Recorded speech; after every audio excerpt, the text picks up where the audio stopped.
नमस्ते, स्वागत है आपका इस वीडियो में। आज है 30th of July. So month nearly and हो चुका है और वीकेंड भी आ चुका है आज सैटरडे। सो ज़्यादा है नहीं मूवमेंट, ठीक है। सो एक्चुअली मुझे सुबह सुबह निकलना था, तो आई थॉट वो सीरीज जो है वो डिसकंटिन्यू नहीं करना चाहता हूँ।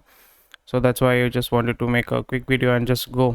एंड उसी के साथ साथ अगर आप इस चैनल पर नए हैं तो सबसे पहले लाइक कर दीजिए इस वीडियो को, और हमें डेफिनेटली आप फाइनेंशियली सपोर्ट कर सकते हैं। और कोई भी क्वेश्चन क्वेरी है डेफिनेटली कमेंट सेक्शन में बताइए, so we can help you out more. तो आज जो न्यूज़ है, ज़्यादा कुछ न्यूज़ नहीं है, बट कुछ कंपनीज़ को आप थोड़ा सा मॉनिटर कर सकते हो ताकि आप उन पे नेक्स्ट वीक या स्विंग ट्रेड थोड़ा सा कर सकते हैं। उन स्टॉक्स पे आप थोड़ा सा फोकस कर सकते हैं। कल मैंने आपको 4 स्टॉक दिया था, MSIL, Mahindra, Lodha and ICICI। सो मैंने आपसे पूछा था कि कौन सा स्टॉक जो है आप प्रेफर करते हैं। तो वहाँ पे आपको सबसे पहले समझना पड़ेगा कि जो मार्केट होता है in terms of swing trade, एक नॉर्मल बंदे के लिए scalping might be very difficult, because आपको मतलब बैठे रहना पड़ेगा। You have to figure out कैसा चार्ट मूवमेंट हो रहा है, नहीं हो रहा है। बट स्विंग ट्रेड में क्या होता है कि कुछ अगर पैटर्न को आप मॉनिटर करते हैं, कुछ चीज़ों को अगर आप देखते हैं, तो आपको एक क्लियर आइडिया होता है कि where the company is moving, where the charts are moving, how the bulls and bears are kind of fighting with each other, and आप किसके साथ रहना चाहते हो। आप बुल्स के साथ रहना चाहते हो, बेयर्स के साथ रहना चाहते हो। उस जगह पे जब आप बेट करते हो, कुछ पैटर्न जो है आप अगर फोकस करते हैं, दो चीज़ आपको ध्यान में रखना पड़ेगा। I am giving a brief overview कि अगर आप पैसा बनाना चाहते हैं शेयर मार्केट में, दो चीज़ आपको ध्यान में रखना पड़ेगा। एक होता है, बहुत लोग होते हैं कि वो बोलते हैं कि we don't care about fundamental analysis. दो चीज़ होता है primarily, fundamental analysis and technical analysis. आपको दोनों को ही ध्यान में रखना पड़ेगा, क्योंकि फंडामेंटल एनालिसिस करने से आपको पता चलता है कि कौन सा इंडस्ट्री मूव करने वाला है, कौन सा उस इंडस्ट्री में कौन से बिजनेसेस जो हैं स्ट्रॉन्ग बिजनेसेस हैं। So even if you are doing long term investing for a year, for a decade or so, तो वहाँ पे आपको बेटर रिटर्न मिलता है। और उसी जगह पे आपका टेक्निकल एनालिसिस अगर आप कर पाते तो फिर आप उसको करेक्ट प्राइस में ले सकते हैं, ठीक है। नहीं तो आप देखोगे आपने उस शेयर के लिए ज़्यादा पैसा दे दिया। So it's very important to understand fundamental analysis and technical analysis, both of them are very easy to understand. अगर आपके बेसिक्स क्लियर है, मैक्रो इकोनॉमिकली आपको समझ में आता है, कॉमन सेंस लगाना पड़ता है, फिर आप जो है ग्रो कर सकते हैं। क्योंकि जो शेयर मार्केट है इट इज़ इकोनॉमिकली ड्रिवन। सो यहाँ पे सेंटिमेंट के हिसाब से वो ड्राइव करता है। सो सेंटिमेंट अगर आप फिगर आउट कर पाते हैं, बहुत बढ़िया। And if you able to understand the fundamentals and also the technical stuff, फिर आपका जो है वही है। सो एनीवे, सो शुरू करते हैं। I hope I am not boring you.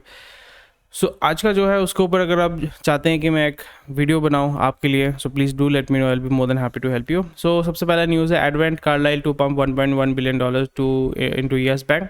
So primarily these are PE, private equity companies है। तो ये क्या कर रहे हैं, $1.1 billion, क्योंकि अभी आपको समझना पड़ेगा कि SBI जो है वो रेस्क्यू करने के लिए आई थी। तो SBI ने बहुत ज़्यादा पैसा वो डाला हुआ था, और उसके बाद जो है उसका जो कंसोर्शियम है उसने 10,000 करोड़ जो है उसमें इन्वेस्ट किया था। So what SBI wants, SBI does not want to run this business or they run this company. So वो अभी क्या कर रही है, they are trying to find out people who will invest into this company so they can not become the promoter of the company. So अभी advent और Carlisle ने क्या किया, $1.1 billion. So it is around 1.1 billion dollar, it is most probably 8 point something crore, दोनों ने इतना जो है इन्वेस्ट किया है। सो जब ये इन्वेस्ट करते हैं तो हर एक एडवेंट को मिलेगा 9.9%, कार्लाइल को मिलेगा 9.9%, और उसी के साथ साथ they are applying for both seats. So इस कंपनी को थोड़ा सा वो मॉनिटर कर सकते हैं, and also they can run this company as their own. तो ये अच्छा न्यूज़ इसलिए है because more capital is being infused in the bank. तो इसके जो ऑपरेशंस हैं उसमें आपको बेहतर you can make it better. And also बाहर के PE अगर आएंगे तो उसको प्रोफेशनली एक प्रेशर रहता है कि भाई हाँ, जो मालिक थोड़ा सा चेंज हुआ है तो उनका जो काम करने का तरीका है वो थोड़ा सा बेहतर होगा। And that's about it. अगर आप येस बैंक में इन्वेस्टेड हैं तो आप थोड़ा सा इसको मॉनिटर कर सकते हैं। The stock might move.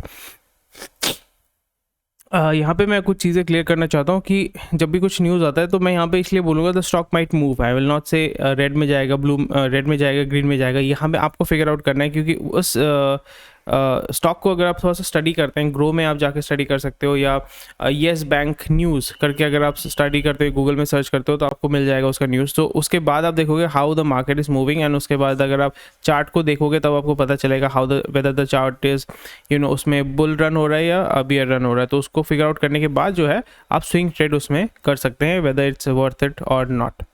तो ये चीज़ थोड़ा सा ध्यान रखना है। Indices rise over 1% as bull run continues in Dalal street. So आपको समझना पड़ेगा, Indian market is it is very much influenced by the American market.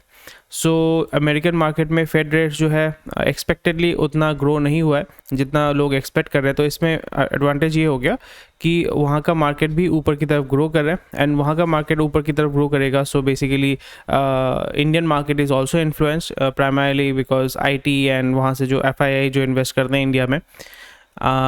So more capital is being infused in the stock market, so it is going up. क्योंकि stock market it's more about supply and demand. तो वहाँ पे जो है demand बढ़ रहा है, तो सप्लाई अगर कम होता है तो प्राइस क्या बढ़ेगा या कम होगा? बढ़ेगा। सप्लाई अगर ज़्यादा होता है, डिमांड अगर कम होता है तो प्राइस क्या कम होगा या बढ़ेगा? कम होगा। ये चीज़ से ही आपका जो है स्टॉक मार्केट ग्रो करता है, मूव करता है।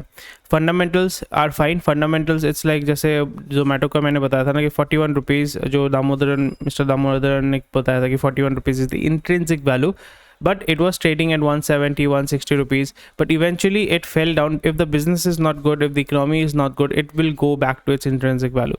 So इसलिए हमेशा कोशिश करें कि आप फिगर आउट करो कि भाई जो कंपनी है उसका इंट्रिंसिक वैल्यू क्या है। अगर आपको पता नहीं है, there are lot of websites where you can go and find out the intrinsic value of the company which has been derived based on multiple calculations. तो वो आपको थोड़ा सा हेल्प करेगा।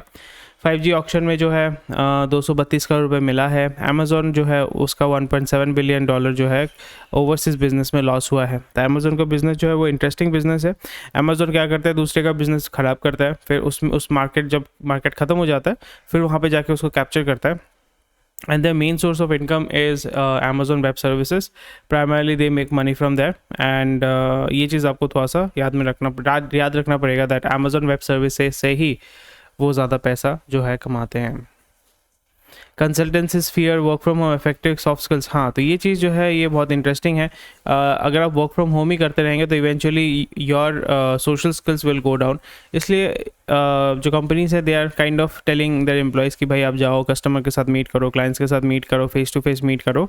और वहाँ पे अगर आप फेस टू फेस मीट करेंगे तो कस्टमर के साथ एक अच्छा बॉन्डिंग होता है और अच्छा रिलेशन होता है। हमेशा तो आप वीडियो कॉल के माध्यम से, फ़ोन कॉल के माध्यम से तो पॉसिबल नहीं होता। सो इट्स बेटर टू कभी कभी जो है आप अपने कस्टमर्स के साथ, अपने कलीग्स के साथ, अपने ऑफिस मेंबर्स के साथ फेस टू फेस मीट करें, मुलाकात करें, ताकि आपका जो सोशल स्किल्स है वो बेहतर हो। And also it is professionally it is also good for you because your quality of the way that you deal with people will increase, and it adds value to you and eventually to your company. Jaishankar backs Chabahar port for Eurasian connectivity. Chabahar port कहाँ पे है? छाबर port basically आपका है Iran में। Okay, उसका थोड़ा सा study कीजिएगा, this is very interesting. Chabahar port for Eurasian connectivity, ये डेफिनेटली आप पढ़िएगा।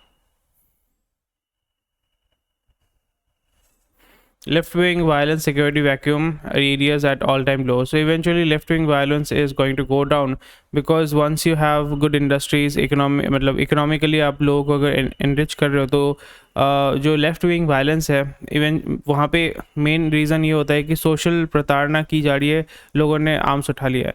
इकोनॉमिक प्रताड़ना की जा रही है, उन्होंने आर्म्स उठा लिया है। So that's the fighting against the state, वो हर जगह होता है। बट यहाँ पे अगर आप उनको कोशिश करते हो स्ट्रीमलाइन करने के लिए, मेन स्ट्रीम में लाने के लिए, उनको इकोनॉमिक बेनिफिट्स आप प्रोवाइड कर रहे हो, सोशल बेनिफिट्स अगर आप प्रोवाइड कर रहे हो, so I don't think they will be interested in violence, they will try to come in to mainstream. And अगर आप उनको मेन स्ट्रीम में लेके आते हैं, जो वो नक्सलाइट मूवमेंट है, जो आंध्रा, तेलंगाना, छत्तीसगढ़ वाला एरिया है, अब बिहार के कुछ एरियाज़ है जहाँ पे ये बहुत ही ज़्यादा डोमिनेंट है, उस जगह को आप रिकवर कर पाएंगे because left wing violence has done more death in India compare to border में जहाँ पे जो गोलीबारी होती है।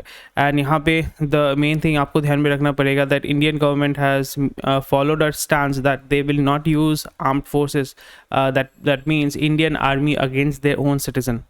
ये आपको ध्यान में रखना पड़ेगा। इसलिए आपका जो लेफ्ट विंग वायलेंस होता है वहाँ पे आपका जो फोर्सेस को यूज़ किया जाता है, they are not directly Indian army हमेशा बॉर्डर में रहता है, और इंटरनल कॉन्फ्लिक्ट के लिए BSF या जो हमारे पैरामिलिट्री फोर्सेस होते हैं टिपिकली उनको यूज़ किया जाता है। NAP के 2 साल हो चुके हैं। PUBG का अवतार को गवर्नमेंट ने बैन कर दिया है। लॉजिसर्व डिजिटल 80 करोड़ उन्होंने रेज किया है। Karnataka clear 61,000 industrial projects worth 3830 which is very nice. Swiggy allow us government work from anywhere, क्योंकि अभी यहाँ पे स्विगी जो है लोग छोड़ रहे हैं because they are also running out of capital and they are also trying to hold their employees.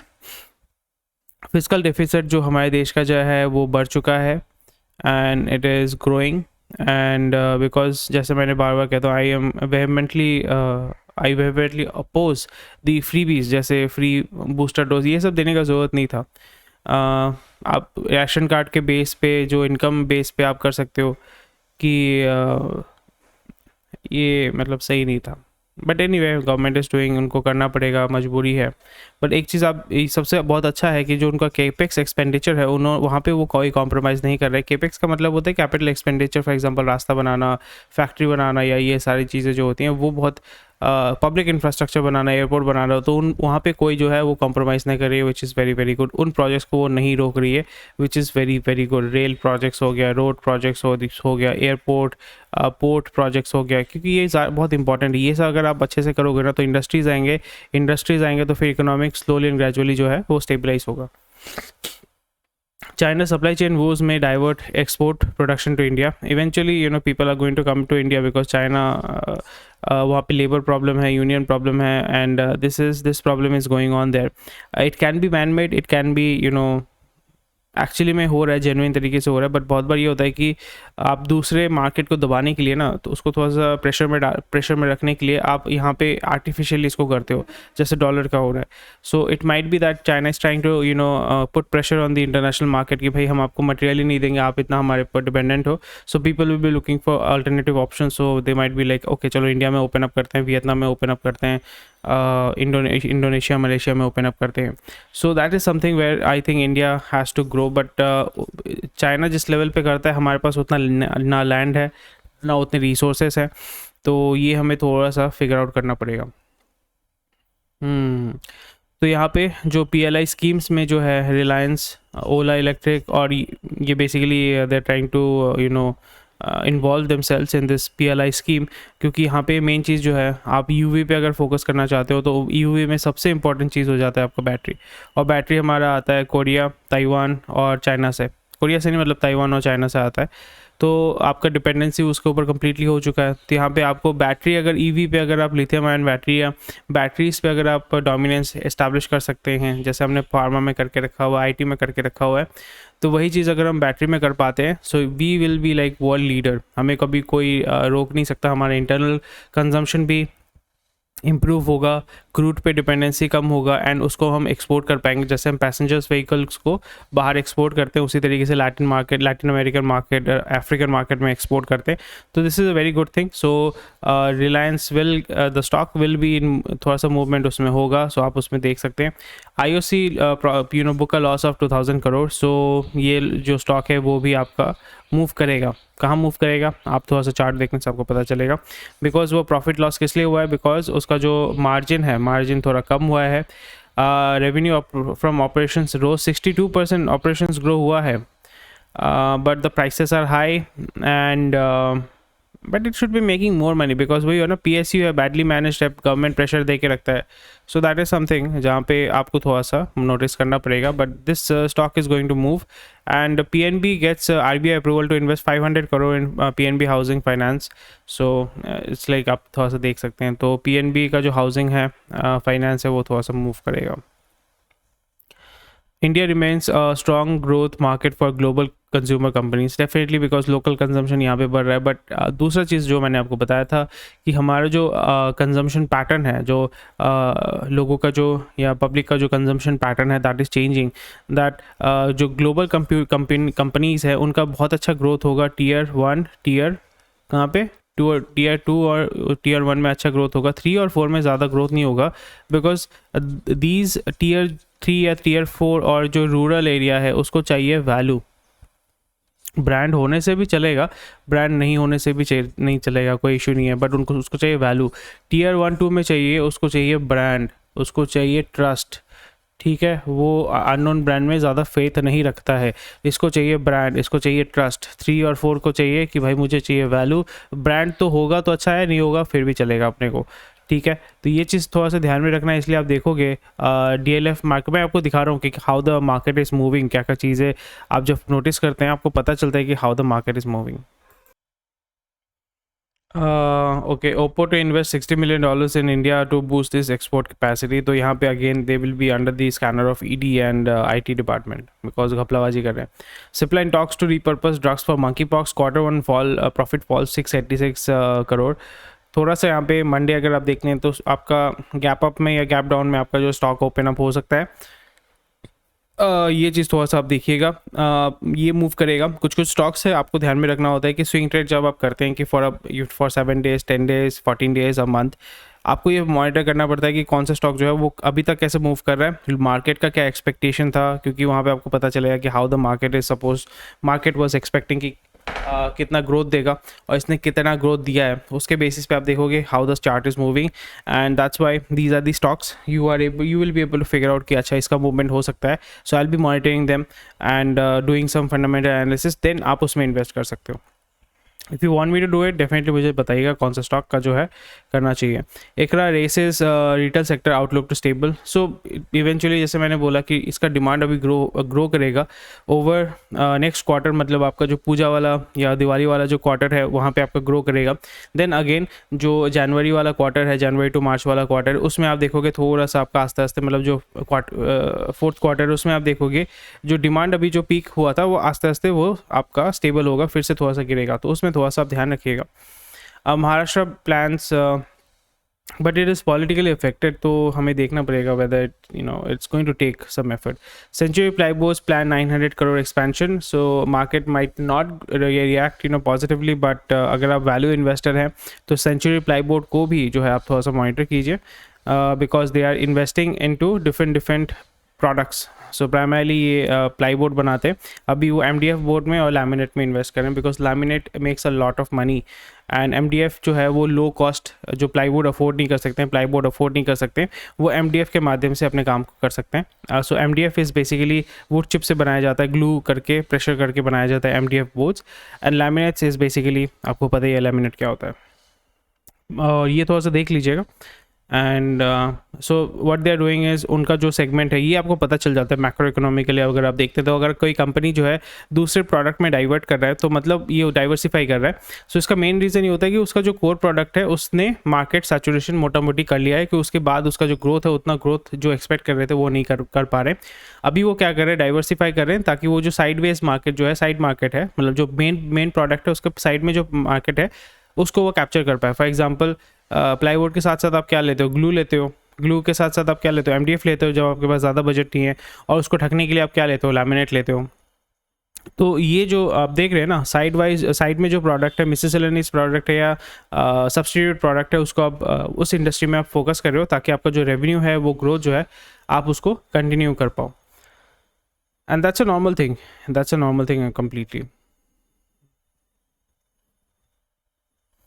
Amazon still early days in market like India to invest more. So definitely आपको ये समझना पड़ेगा Amazon makes a lot of money from Amazon Web Services, not from Amazon as a platform. ठीक है, Amazon as a platform made a loss for 16 years in its initial stage में, I think 15-16 years. So Amazon web services जो है उसके लिए पैसा बना के देता है, तो इसलिए वो इंडिया में क्यों इतना इन्वेस्ट कर रहा है, so they can capture the market, and जब वो मार्केट को कैप्चर करेंगे, जब मोनोपोली हो जाएगा, फ्लिपकार्ट जब ख़त्म हो जाएगा और फ्लिपकार्ट है और कोई नहीं है नहीं, फिर वो जाके उस मार्केट को कैप्चर करके डोमिनेट करेंगे। This is how it works, and I think in this situation हमारे अंबानी बाबू हैं, वो he is there waiting for this thing to happen, so he can also become maybe he can acquire Flipkart and become a direct competitor to Amazon. And ये India में जो है Indian companies will be getting more preferences, so या HDFC profit jumps 22% इस quarter one on loan demand and dividends, वो और भी grow करेगा। तो अभी आप थोड़ा सा इसको एनालिसिस कर सकते हैं because they have raised a lot of money to give it out on as loan, and जितना लोन देंगे उतना जो NII है नेट इंटरेस्ट इनकम वो भी ग्रो करेगा, एंड NPA को मॉनिटर करना पड़ेगा, and I think HDFC is on its way to growth. So this is a stock which you can check, and you can keep you can monitor. Fed should be ready for higher unemployment. ये US की बात है, India की बात नहीं है. वहाँ पे अनएम्प्लॉयमेंट बढ़ेगा तो फिर उनका इकोनॉमी जो है वो श्रिंक करेगा, and it is eventually going to affect the Indian economy in terms of IT या फाइनेंस सेक्टर में, जहाँ पे बाहर से बहुत ज़्यादा पैसा आता है तो वो थोड़ा सा श्रिंक करेगा. So you can anticipate that IT sector and finance sector थोड़ा सा श्रिंक करेगा, जिनका FII ज़्यादा जिन्होंने इन्वेस्ट करके रखा हुआ है या बाहर से जिनका जो है रेवेन्यू आता है, ये थोड़ा सा आपको ध्यान में रखना है. Forex reserves down to 1.1 down 1.15 billion to 571 billion dollars. Just an update, not much important. हाँ, मैं ये बोल रहा था ना कि Tier 1 Tier 2, तो वहाँ पे आप देखो कि DLF quarter one net rises 39% demand for luxury home. Affordable housing में आपका जो है HDFC डोमिनेट करने की कोशिश कर रहा है, बट आपका जो लग्जरी हाउसिंग है वो भी ग्रो कर रहा है. इसका मतलब ये होता है कि लोगों के पास पैसा है, they are able to buy more property, they are able to buy more vehicles, luxury vehicles.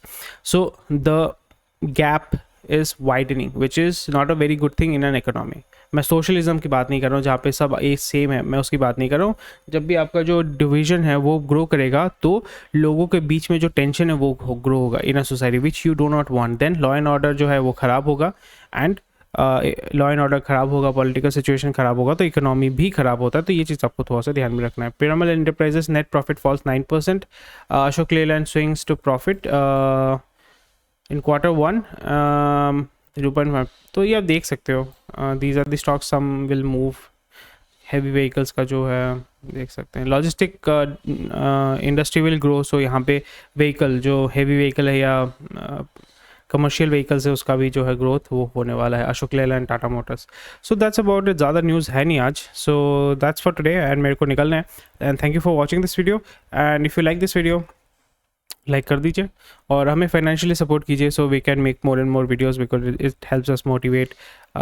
सो आप हमें UPI के माध्यम से सपोर्ट कर सकते हैं, नीचे आपका जो है स्क्रॉल कर रहा है, डेफिनेटली सपोर्ट कीजिए जैसे भी आप सपोर्ट कर सकते हैं. So thank you for watching this video, take care, and I will see you tomorrow.